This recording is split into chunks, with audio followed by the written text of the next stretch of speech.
alis na lang nakaipit.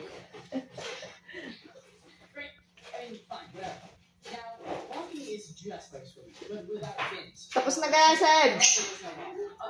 Hindi pa dahil. Sabihin mo sa group chat yan, parang sa NC.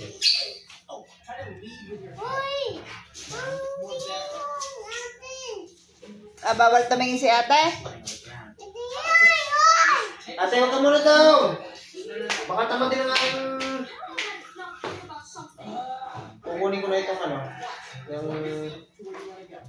Pwede na itong katulong sa bahay. Oo. May boy ka na. May mga papupunasan pa ako ha. Saan? Basta tapusin mo muna yan. Saan din naman eh. Saan? Alam niyo kasalanan niyo yung ano.